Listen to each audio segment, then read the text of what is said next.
आज की इस वीडियो में हम बात करेंगे चैप्टर 10 क्लास 8 का विजुअलाइजिंग सॉलिड शेप्स। तो इस चैप्टर की अगर आप इंट्रोडक्शन अच्छे से समझ लेते हो ना, तो आपका पूरा का पूरा जितने भी इसमें क्वेश्चंस दिए हैं वो आराम से हो जाएंगे। क्योंकि हम क्या क्या इसमें पढ़ेंगे, हम पढ़ेंगे सबसे पहले प्लेन फिगर्स के बारे में, सॉलिड शेप्स के बारे में, उसके बाद हम करेंगे ऑयलर फॉर्मूला, देन हम करेंगे पॉलीहेड्रॉन और पॉलीहेड्रॉन की कितनी टाइप्स होती हैं उन टाइप्स को एक्सप्लेन करेंगे। उसके बाद हम आएंगे नेट्स के ऊपर कि जो फिगर्स होती हैं या 3D शेप्स होती है उनकी जो नेट होते हैं वो किस तरह से बनाए जाते हैं। And then net of prisms के बारे में पढ़ेंगे क्योंकि वो बहुत ज्यादा इंपॉर्टेंट है और इसमें क्वेश्चंस उसके रिलेटेड आते हैं। तो ये सब हम पढ़ने वाले हैं इसमें। ये सब अगर आप टॉपिक अच्छे से देख लेते हो, समझ लेते हो, तो आप आराम से क्वेश्चंस को सॉल्व कर सकते हो। तो चलिए शुरू करते हैं फिर। तो देखिए, सबसे पहले आता है प्लेन फिगर्स और सॉलिड शेप्स। प्लेन फिगर्स कौन सी फिगर्स होती हैं? प्लेन फिगर्स वो फिगर्स होती हैं जो 2D शेप्स होती है, जिनको ड्रॉ करना इजी है। सॉलिड शेप्स हमारी होती हैं 3D शेप्स। ठीक है, यही बेसिक सा इनमें डिफरेंस है। एग्जाम्पल यहां पे लिख लो, पॉलीगन्स जितने भी हैं हमारे वो सारे के सारे क्या हैं? प्लेन फिगर्स हैं। और सॉलिड शेप में आपको पता ही है हमारा क्यूब आ जाता है और क्यूबॉइड आ जाता है, सिलेंडर आ जाता है, स्फीयर आ जाता है, बहुत सारी चीजें इसमें आ जाती हैं। तो ये एक छोटा सा इंफॉर्मेशन आप बोल सकते हो जिससे आपको थोड़ी सी आगे चलने में मदद हो जाएगी। तो हम इस चैप्टर में सिर्फ और सिर्फ सॉलिड शेप्स के बारे में पढ़ेंगे। प्लेन फिगर्स वैसे भी आपने बहुत ज्यादा पढ़ा हुआ है। तो चलते हैं हम सेकेंड टॉपिक पे, जो है हमारा ऑयलर फॉर्मूला।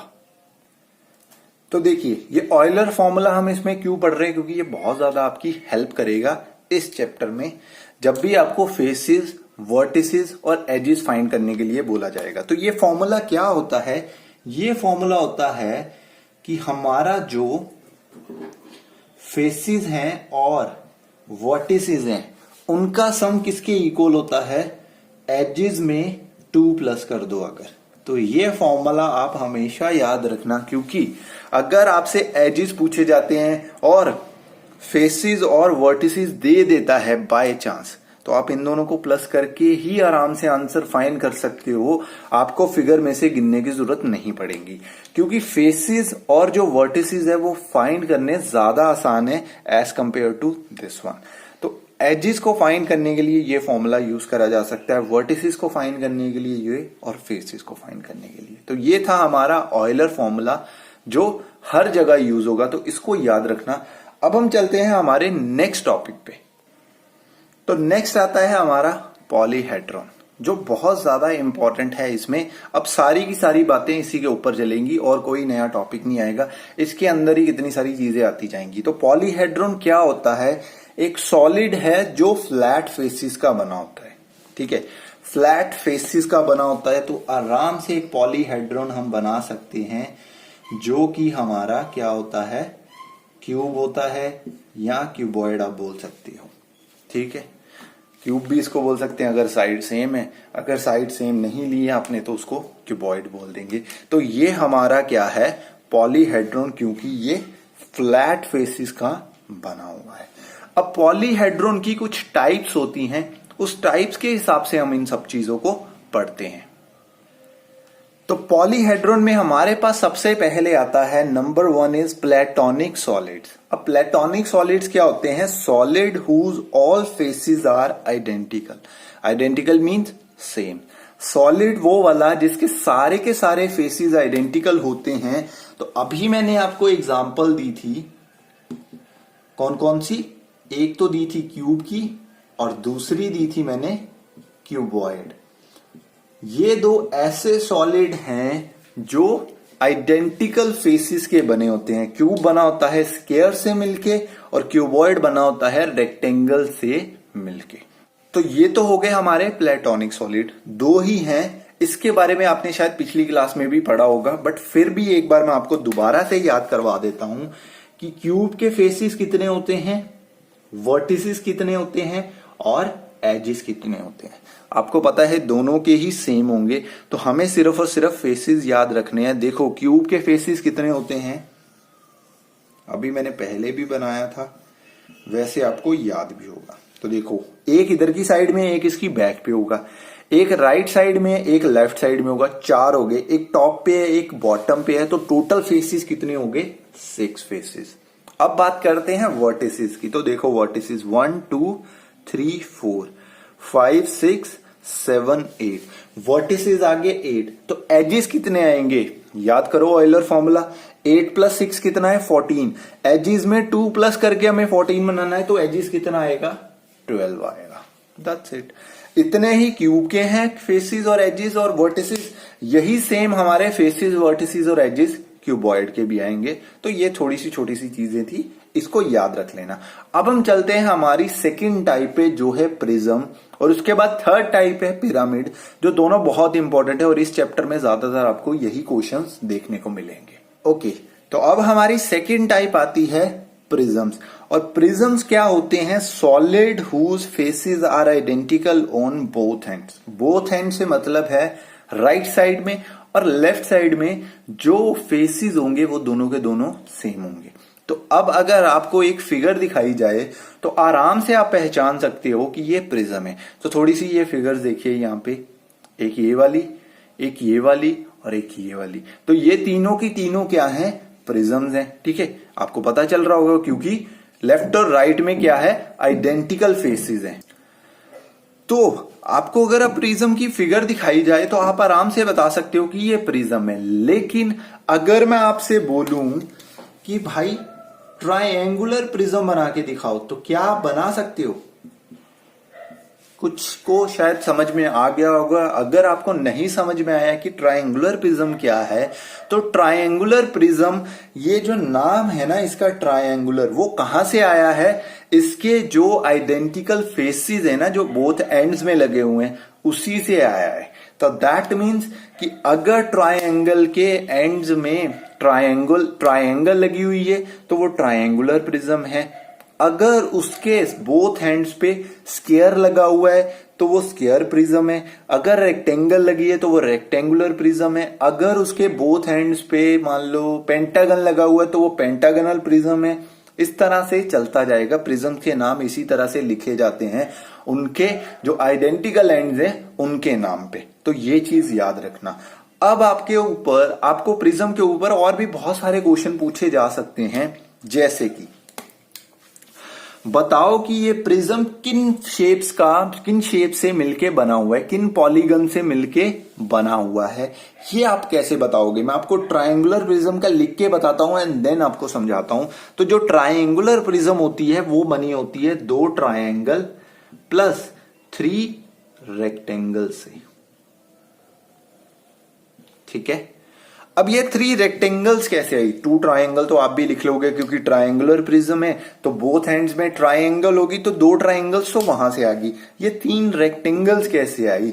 उसके बाद अगर मैं स्क्वायर प्रिज्म लिखूं या रेक्टेंगुलर प्रिज्म लिखूं, यहां पे रेक्टेंगुलर प्रिज्म, तो वो किसका बना होगा? अरे पूरी की पूरी रेक्टेंगल्स का ही बनेगा। वो तो 6 रेक्टेंगल्स का बनेगा। क्यों रेक्टेंगल्स का बन रहा है, ये मेन चीज पढ़ने वाली है। अब देखो यहां पे ट्रायंगुलर प्रिज्म है, मैंने 2 ट्रायंगल तो लिख दी क्योंकि आपको भी ये पता है ट्रायंगल की कितनी साइड्स होती हैं? 3 साइड्स होती हैं। यहां पे मैंने कितनी रेक्टेंगल्स लिखी हैं? 3 ही रेक्टेंगल्स लिखी हैं। रेक्टेंगुलर प्रिज्म था, यहां पे कितनी आई? 6 रेक्टेंगल्स। क्यों? 2 रेक्टेंगल्स तो एंड्स पे आ जानी थी, और जो 4 रेक्टेंगल्स आई हैं वो रेक्टेंगल की साइड्स ने दे दी, नंबर ऑफ साइड्स ने दे दी। रेक्टेंगल की 4 साइड्स होती है तो 4 रेक्टेंगल प्लस 2 रेक्टेंगल 6 रेक्टेंगल्स बन गई। इसको क्यूबॉइड भी बोला जाता है। अगर एक स्क्वायर प्रिज्म आता है तो उसको क्यूब भी बोला जाता है। इसी तरह से अगर मैं आपसे पूछ लूं कि पेंटागनल प्रिज्म की कितनी किन किन शेप से मिलके बना हुआ है, तो वो भी अब आराम से बता सकते हो। 2 तो उसके पेंटागन आएंगे, और पेंटागन की साइड्स कितनी होती हैं? 5। तो कितनी रेक्टेंगल्स आपको चाहिए? 5 रेक्टेंगल्स चाहिए। तो इस तरह से ये भी आपसे क्वेश्चन पूछे जा सकते हैं कि प्रिज्म किन शेप से मिलके बना हुआ है। एक ये क्वेश्चन हो गया। फिर आपसे क्वेश्चन पूछे जा सकते हैं कि जो प्रिज्म्स हैं उनके फेसेस, वर्टिसेस और एजेस बताओ। ठीक है, वो तो पता ही है, सिंपल सी चीज है। तो देखो वो कैसे करना है। आप अगर आपके पास ट्रायंगल प्रिज्म आता है और वो पूछता है इसके फेसेस। देखो दो तो ट्राइंगल्स हैं, दो फेसेस वहां से आ गए। कितने आपके पास रेक्टेंगल्स हैं? 3 है, तो टोटल फेसेस आ जाएंगे आपके 5। वर्टिसेस कितने आएंगे और एजेस कितने आएंगे, अब उसके बारे में बात करते हैं। तो देखिए अगर हम इसकी फिगर, वैसे मैं बना नहीं सकता हूं, आपको मैं फिगर शो करवा देता हूं ऊपर। तो ये देखिए यहां पे देखिए वर्टिसेस कैसे बनेंगे, आपको दिमाग में बनाने, फिगर बनाने की जरूरत ही नहीं है। ट्राइंगल के 3 वर्टिसेस लेफ्ट से आ गए, 3 ट्राइंगल के वर्टिसेस राइट से आ गए। टोटल वर्टिसेस कितने हो गए? 6 हो गए। तो टोटल 6 हो गए, तो भाई 6 ही वर्टिसेस आएंगे, उसके अलावा सेंटर में कोई वर्टेक्स नहीं आएगा। सिर्फ साइड साइड में वर्टेक्स आने थे, वो 3 3 6 बन गए, हमने 6 के 6 लिख दिए यहां पे। अब एजिस तो आप आराम से निकाल सकते हो, एजिस आ जाएंगे 9, क्योंकि 6 + 5 होता है 11, और एजिस में हमें 2 ऐड करने होते हैं, इसीलिए मैंने यहाँ पे 9 लिख दिया। इसी तरह से आप स्क्वायर और रेक्टेंगुलर प्रिज्म का लिख सकते हो, लेकिन लिखने की जरूरत नहीं है, मैंने पहले ही आपको ऑलरेडी पीछे लिखवा दिया था। क्या लिखवाया था? क्यूब और क्यूबॉइड के कितने फेसेस, वर्टिसेस और एजेस होते हैं, तो ये आसान है। उसके बाद पेंटागन प्रिज्म पूछ ले आपसे, हेक्सागन पूछ ले। अगर आपको इनके बारे में नहीं पता है कि पेंटागन कितना होता है, हेक्सागन कितना होता है, उसके बाद ऑक्टागन कितना होता है, 7 का मुझे भी नहीं याद है, और उसके बाद आगे जितने भी प्रिज्म्स हमारे आते हैं, वैसे आपके सिलेबस में सिर्फ हेक्सागनल तक है। तो जो पेंटागन होता है वो 5 होता है, जो हेक्सागनल होता है वो 6 होता है, जो ऑक्टागन होता है वो वैसे 8 होता है, लेकिन आपके सिलेबस में आई थिंक सो सिर्फ हेक्सागनल तक ही है। तो ये चीजें याद कर लेना। ये सारा का सारा हमारा प्रिज्म के बारे में हो गया। अब हम पढ़ते हैं पिरामिड के बारे में, और आपको जिससे पता भी चल जाएगा प्रिज्म और पिरामिड में डिफरेंस क्या होता है। तो पिरामिड्स की पहचान क्या होती है? पहचान होती है सॉलिड्स विद सेंट्रल वर्टेक्स, जिनका एक सेंट्रल वर्टेक्स होगा। वो वाले जो सॉलिड्स होते हैं वो पिरामिड होते हैं, जैसा कि आप इस पिक्चर में देख सकते हो। तो इस पिक्चर में, ये पिक्चर बनाई भी जा सकती है, तो चलिए बना के देख लेते हैं इसको। ये बन गई हमारी ट्रायंगल, यहाँ पे एक, यहाँ पे और एक यहाँ पे। देखो बिल्कुल सेंटर में एक क्या आ रहा है, अगर ये 3D में बने तो बिल्कुल सेंटर में क्या आ रहा है, इसके एक सेंट्रल वर्टेक्स आ रहा है। तो यही होते हैं हमारे पिरामिड्स। अब इनका नाम किस तरह से रखा जाता है? इनका नाम रखा जाता है इनके बेस से। तो ये जो मैंने बनाया है ये है हमारा ट्रायंगुलर पिरामिड, ठीक है। अगर इसका बेस ट्रायंगल ना होके स्क्वायर होता तो ये बन जाता हमारा स्क्वायर प्रिज्म। रेक्टेंगल होता तो रेक्टेंगुलर प्रिज्म, और पेंटागन होता तो पेंटागनल प्रिज्म। तो इस तरह से चलता रहेगा। जो इसका बेस होगा वही उसके नाम के आगे लग जाएगा, साथ में पिरामिड तो आना ही आना है, क्योंकि ये पिरामिड है। तो ये हो गया पहचान क्या है पिरामिड की, और उसका नाम कैसे रखना है। उसके बाद हम आते हैं इसके फेसेस की बात करते हैं कि इसके फेसेस किस तरह से गिनने हैं। तो इसके फेसेस को काउंट करने के लिए आपको सिंपल सी चीज याद रखनी है, जो मैं ऊपर दे रहा हूं यहां पे, कि कोई भी पिरामिड की जो एन साइडेड पॉलीगन होगा, पॉलीगन क्या है, इसका नीचे वाला बेस, जैसे ट्रायंगल है, अगर स्क्वायर होता तो यहां पे स्क्वायर होता। तो जो भी इसका बेस है, बेसिकली आप बोल सकते हो, जो उसकी साइड्स हैं उस साइड में एक प्लस कर दो, ठीक है। जैसे ये ट्रायंगल है, ट्रायंगल की 3 साइड्स है, उसमें एक प्लस कर दोगे तो कितना बन जाएगा? 4, वही उसके फेसेस होंगे। अगर यहां पे स्क्वायर या रेक्टेंगल होता तो 4 + 1 क्या हो जाता? 5 हो जाता। पेंटागन आ जाए, 5 + 1 क्या हो गया? 6 हो गया। तो इस तरह से चलता जाएगा। अब बात करते हैं इसके वर्टिसेस की। तो इसके जो वर्टिसेस होते हैं वो भी बिल्कुल सेम फॉर्मूले से आते हैं। देखो एक वर्टेक्स ये है, एक ये वाला हो गया, और एक ये वाला हो गया, और एक सेंट्रल हो गया बिल्कुल। तो वर्टेक्स भी इसके किस तरह से आते हैं? बिल्कुल सेम फॉर्मूले से आते हैं। 3 + 1 4 हो गया। उसी तरह से अगर यहां पे मैंने स्क्वायर बनाया होता या रेक्टेंगल बनाई होती, तो एक तो सेंट्रल आ रहा है, साथ में ये वाले 4 वर्टेक्स आ रहे हैं, तो 4 + 1 5, 4 + 1 5, फेसेस भी। तो 4 4 अगर इसके वर्टेक्स हैं तो एजेस कितने आएंगे? इसके एजेस वैसे आप गिन भी सकते हो यहां से, देखो 1 2 3 4 5 6, टोटल 6 हैं। 4 + 4 8 है, यहाँ पे तो 6 ही आएगा, क्योंकि एजेस में 2 प्लस करके ये दोनों के इक्वल आता है, इसीलिए। तो यहाँ पे मैंने वैसे भी आपको गिनवा भी दी है ठीक है। तो सिंपल से क्वेश्चन है, यही सब चीजें आपसे पूछी जाएंगी। ठीक है। इसके बाद हमारा अब लास्ट टॉपिक बचता है जो है नेट्स के बारे में। वो ज्यादा इंपॉर्टेंट है, इंपॉर्टेंट तो सभी हैं, वो भी बहुत ज्यादा इंपॉर्टेंट है क्योंकि नेट्स में बहुत ज्यादा प्रॉब्लम आ जाती है कि कैसे बनाएं, क्या करें क्या नहीं, ऑल दैट। तो चलिए अब नेट्स के बारे में बढ़ते हैं। तो अब हम बात करते हैं nets of solid shapes. Solid shapes के नेट्स क्या होते हैं, सबसे पहले तो इसकी डेफिनेशन पढ़ लेते हैं। तो इसकी डेफिनेशन आपकी स्क्रीन पे शो हो रही होगी कि वो वाले फोल्ड जिसको आप, मतलब वो वाली जो पैटर्न है जिसको आप फोल्ड करो और फोल्ड करने के बाद आपको एक सॉलिड शेप मिल जाए। जैसे क्यूब का नेट आपकी जो पिक्चर पे दिया भी हुआ है। ठीक है, उसको बनाते हैं फटाफट से हम।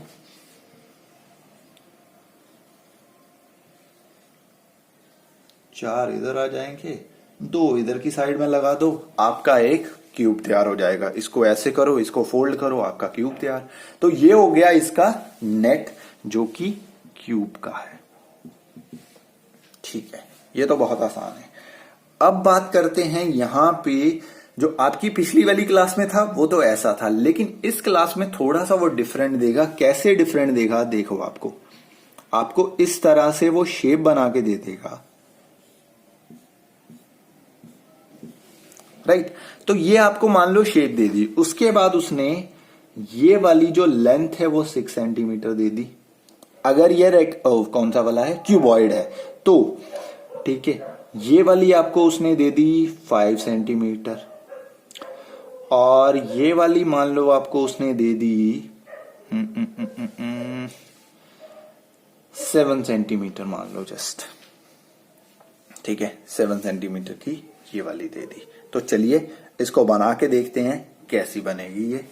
तो आपको जब वो नेट देगा ना, वो नेट किस तरह से देगा, आपको नेट देगा इन दोनों की एरिया से। कैसे, 6 इंटू 7 क्या होता है 42। यहां पे 42 लिख देगा बीच में, यहां पे भी 42 लिख देगा, इधर भी 42, इधर भी 42। उसके बाद यहां पे 35 लिख देगा और इधर भी 35 लिख देगा, जिससे आपको पता चल जाना चाहिए कि ये और ये लेफ्ट साइड का दिया है। ये देखो ये भी सेम होगा, नीचे वाला बेस जो है वो भी ऑलमोस्ट, हाँ वो भी सेम होगा बिल्कुल, और जो उसके बैक साइड में है वो भी सेम होगा और टॉप भी सेम होगा। सिर्फ लेफ्ट और जो राइट वाले फेसेस हैं वो 7 इंटू 5 करके आएंगे, बाकी सारे के सारे हमारे 6 इंटू 7 करके आएंगे। That's it. तो इस तरह से नेट आपको दे सकता है वो क्वेश्चंस में। ये वैसे मैंने क्यूब का बनाया था, उसके बाद इसको क्यूबॉइड में भी यूज कर लिया क्योंकि उनमें कोई डिफरेंस तो होता नहीं है। तो इस तरह से आपको नेट देखने को मिल सकते हैं आपके क्वेश्चंस में। ठीक है, तो ये तो हो गए नेट हमारे प्लेटोनिक सॉलिड्स के। अब बात करते हैं नेट्स हम प्रिज्म्स के। चलिए, तो प्रिज्म हमारा कैसा था, प्रिज्म हमारा था इधर ट्रायंगल थी, बन जाएगा ये, आई डोंट नो, बन नहीं जाएगा। चलो इसको इधर कर देते हैं एंड देन इसको इधर बना देते हैं। ये कुछ इस तरह से था, 3D शेप तो नहीं है बट फिर भी ठीक है। ओके, यहां पे हमारे पास कितनी ट्रायंगल्स थी, सॉरी कितनी रेक्टेंगल्स थी, हमारे पास थी 3। तो देखिए ये ट्रायंगुलर प्रिज्म था, ये उसका हमने नेट बना दिया।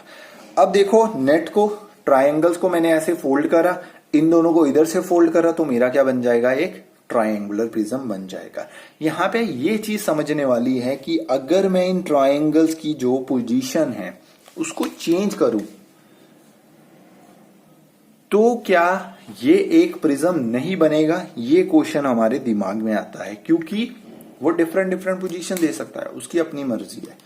तो इसका आंसर है कि वो फिर भी एक ट्रायंगुलर प्रिज्म ही बनेगा। क्यों बनेगा, सिर्फ हाँ ये नहीं है कि ये दोनों एक सेम साइड पे दे दे तब बन जाएगा, ये यहां से एक को गायब भी कर दे तब भी बन जाएगा। नहीं, हमें चाहिए दोनों पोजीशन इनकी कुछ भी हो सकती है। क्यों, क्योंकि इन्होंने फोल्ड होना है बाय द साइड्स के साथ साथ फोल्ड होना है। जब इसको मैं ऐसे खड़ा करूंगा, इसको इधर से करूंगा और ये जब ऐसे करके फोल्ड आएगा, इसकी साइड अपने आप उस साइड के ऊपर बैठ जाएगी, जिससे आपका जो पिरामिड है वो आसानी से बन जाएगा। मैंने इसके एक क्वेश्चन से रिलेटेड ऑलरेडी एक बनाई हुई है नेट, वो मैं आपको दिखाता हूं।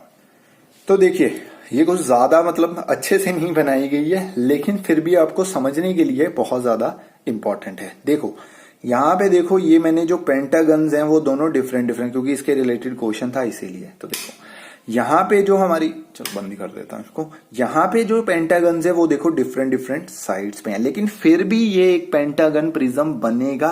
क्यों बनेगा? देखो ये मैंने बी यहाँ पे इसी लिए लिखा है कि ये बॉटम में ही रहेगा और ये इस तरह से कुछ आ जाएगा। एक मिनट, ओके। तो ये हमारा बन गया प्रिज्म, ठीक है। बॉटम बॉटम पे ही है और उसके बाद ये वाला हमारा टॉप हो जाता है, ठीक है। अब देखो इन प्रिज्म्स को अगर मैं इस तरह से फोल्ड करूं तो ये देखो, ये इस साइड के साथ, ये वाली जो साइड है इसकी, अगर आपको दिख रही है, यस, ये वाली जो इसकी साइड है वो इस साइड के साथ चली जाएगी, ये वाली साइड इसके साथ जाएगी, और जो ऊपर वाली साइड है वो इसके साथ, और ये वाली साइड इसके साथ, बाकी एक तो जुड़ी हुई है ऑलरेडी, ठीक है। इसी तरह से इधर भी हो जाएगा, ये भी बिल्कुल सेम इसी तरह से जाएंगे। बाकी आप एक बार बड़ा प्रिज्म बना के देख लेना, आपको समझ में आ जाएगा, ठीक है। तो प्रिज्म में कोई फर्क नहीं पड़ता ये यहाँ पे बना हुआ है या यहाँ पे बना हुआ है, क्योंकि जब आप इनको फोल्ड करके लेके जाओगे तो ये ऑटोमेटिकली साइड्स पे बैठ जाएंगे। देखो अगर मैं यहाँ पे बिठाने की भी कोशिश करता हूं तो ये यहाँ पे आता है, एक यहाँ पे साइड आएगी, एक यहाँ पे, तो वो अपने आप अपनी अपनी साइड के साथ चिपक जाएंगे। कोई दिक्कत वाली बात ही नहीं है यहाँ पे, क्योंकि यही तो फिर प्रिज्म की खासियत है कि वो किसी भी तरीके से फोल्ड हो सकता है। बस ये ना हो कि यहाँ पे आपको साइड नहीं दी हुई तब बोले ये प्रिज्म है, तो ये प्रिज्म नहीं है, और उसके बाद आपको यहाँ पे दे दे कि भाई ये प्रिज्म है, तो ये भी प्रिज्म नहीं बनेगा, क्योंकि इसकी साइड एक हमें ऑपोजिट साइड में चाहिए, तभी ये प्रिज्म पॉसिबल है। तो ये चीज को भी याद रखना। तो यहाँ पे हमारे सारे के सारे टॉपिक खत्म हो जाते हैं। आप बोलोगे पिरामिड के क्यों नहीं करवाए? क्योंकि पिरामिड बहुत ज्यादा आसान है यार। उसके आसपास सिर्फ और सिर्फ जितनी साइड्स होगी उतनी ही उसके आसपास ट्रायंगल आ जाएंगी, तो वो बहुत ज्यादा आसान है, उसमें कोई दिक्कत नहीं है। ये देखो स्क्वायर पिरामिड बनाता हूं तो इस तरह से बनेगा, और कोई तरीका ही नहीं है उनको बनाने का, इसीलिए इसके नेट्स आपको आएंगे नहीं, ठीक है। तो दिक्कत वाली कोई बात नहीं है कि आपको इसके नेट पूछे जाएंगे, इसके नेट्स आपसे नहीं पूछे जाएंगे पिरामिड के, सिर्फ और सिर्फ प्रिज्म के पूछे जाएंगे। और प्रिज्म का भी मैंने आपको बता दिया है कि नेट कहीं पे भी बने, मतलब जो उसके आइडेंटिकल फेसेस कहीं पे भी बने, कोई दिक्कत वाली बात नहीं है। अब हम करते हैं इसके क्वेश्चन आंसर्स, फटाफट से चलेंगे, कोई दिक्कत नहीं है अगर आपने अच्छे से समझ लिया है। देखो, विच of the following is not a polyhedron? कौन सा वाला इसमें से पॉलीहेड्रॉन नहीं है? किसके फ्लैट फेसेस नहीं है? तो इसका फ्लैट फेसेस नहीं है, क्योंकि ये एक कोन है। तो अगर ये एक कोन है तो ये कर्व्ड सरफेस का होगा, ना कि फ्लैट सरफेस का होगा, तो इसीलिए इसका ऑप्शन आ जाएगा डी। नेक्स्ट देखो, विच of the following is the top view of the given shape? अब ये जो टॉप व्यू वगैरह होते हैं ना, इनको थोड़ा सा ध्यान से देखना। देखो ये जो स्क्वायर है ये हमें टॉप से दिखेगा, ये वाला दिखेगा, ये भी, और एक इसके राइट में दिखेगा, सिर्फ एक दिखेगा, क्योंकि हम टॉप से देख रहे हैं, ना तो हम साइड से देख रहे हैं ना ही हम फ्रंट से देख रहे हैं, कहीं से भी नहीं देख रहे हैं। तो हमें सिर्फ और सिर्फ 1 2 3 4 और एक उसके राइट में, तो 1 2 3 4 एक उसके राइट में, लेकिन लास्ट में आता है, ठीक है। तो 1 2 3 4 ये वाला, तो इसका आंसर आ जाता है ऑप्शन डी। उसके बाद आ जाओ, which of the following is the 3 dimensional shape? इसमें से कौन सी वाली 3 डायमेंशनल शेप है? तो क्यूबॉइड इज अ 3 डायमेंशनल, क्योंकि सॉलिड शेप है। Square pyramid also tetrahedron is also a solid shape, तो इसका आंसर आ जाएगा ऑप्शन डी। अब आप कहोगे कि टेट्राहेड्रन क्या है? जो हमारा ट्रायंगुलर प्रिज्म है ना, it is also called tetra, साथ में हेड्रॉन जुड़ जाता है। क्यों हेड्रॉन? टेट्रा का मतलब क्या होता है? 3, क्योंकि 3 साइड्स वाला है, इसीलिए इसको टेट्राहेड्रॉन प्रिज्म कहा जाता है। प्रिज्म नहीं कहा जाता, टेट्राहेड्रॉन कहा जाता है। तो ये हमारा हो गया। उसके बाद आ जाओ, Euler formula for any polyhedron where F stands for this, V stands for this, E stands for this is, क्या होगा? मैंने आपको बताया था F plus V is equal to 2 plus E. अगर ई को हम इधर की साइड में ले आए, लेफ्ट साइड में, तो वो माइनस का होगा, जो कि सिर्फ और सिर्फ सी ऑप्शन में दिया, बाकी सारे के सारे गलत हैं। ओके, नेक्स्ट आ जाओ, 5th question, which of the following is the net of solid net of a cylinder. Cylinder क्या होता है? कुछ इस टाइप का। अब इसको आप खोलो, इसका नेट एक जो इसका एक सर्कल है वो उधर की साइड में चला जाएगा, एक सर्कल इधर की साइड में चला जाएगा, तो ये कुछ इस तरह से बनेगा। ठीक है, तो ये है इसका नेट। पहचानते हैं यहां से, ये भी नहीं है, ये भी नहीं है, ये भी नहीं है, और ये वाला नेट तो साफ साफ दिख रहा है, इसीलिए इसका डी ऑप्शन राइट है। How many faces are there in the given figure? कौन सी वाली ये पिरामिड है? Triangular pyramid. तो 3 + 1 4, 4 इसका आंसर है। नेक्स्ट आ जाओ। ठीक है, सबके सब फॉर्मूले करवाए, तभी मैंने बोला था इंट्रोडक्शन कर लोगे तो बहुत ज्यादा आसान हो जाएंगे क्वेश्चंस। नेक्स्ट आ जाओ। Which of the following is true for polyhedron? Polyhedron के लिए क्या ट्रू है? Faces plus vertices is should be equal to edges -2 या एजेस +2। 4 + 5 9, 6 + 2 8, गलत है। 5 + 6 11, 9 + 2 11, तो बी ऑप्शन राइट है। विच of the following is the net of hexagonal prism? Hexagonal मतलब 6 साइड्स वाला, जो कि मैंने आपको ऑलरेडी दिखा दिया हुआ है, तो इसका आंसर है ऑप्शन ए। ये सेम साइड पे, यहां पे सिर्फ एक ही दिया और उसके बाद नन ऑफ दीज तो हो ही नहीं सकता, तो ए ऑप्शन इज राइट। आगे आ जाओ। The number of faces of a square prism? Square prism 4 sides, साथ में क्या आ जाएंगी? कितनी रेक्टेंगल? सॉरी, स्क्वायर प्रिज्म है तो 2 फेसेस तो हो गए स्क्वायर से। स्क्वायर की साइड्स कितनी होती हैं? 4, तो 4 + 2 कितने हो गए? 6 हो गया, तो 6 इसका आंसर है ऑप्शन बी। ठीक है, फटाफट से करते हैं। Number of faces, vertices and edges in the rectangular prism. देखा यहाँ पे नाम आ गया ना। अब अगर नाम आ गया तो आपको पता होना चाहिए कि रेक्टेंगुलर प्रिज्म क्या चीज होती है। तो रेक्टेंगुलर प्रिज्म के फेसेस कितने होते हैं? वो होते हैं 6।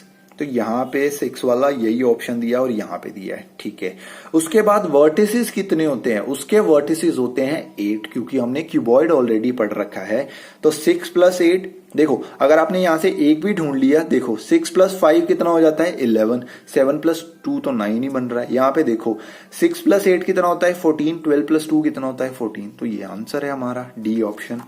Which one of the following is top view? फिर से एक ये वाला स्क्वायर दिखेगा आपको, एक ये वाला और एक ये वाला दिखेगा, तो 3 दिखेंगे फ्लैट पे, जो कि ऑप्शन ए में दे रखा है। ठीक है, उसके बाद solids having only line segment as its edges.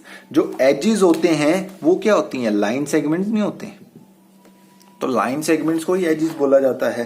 ठीक है, solids having only line segment, सिर्फ और सिर्फ लाइन सेगमेंट्स होने चाहिए उसमें। पॉलीहेड्रॉन कोन में तो भाई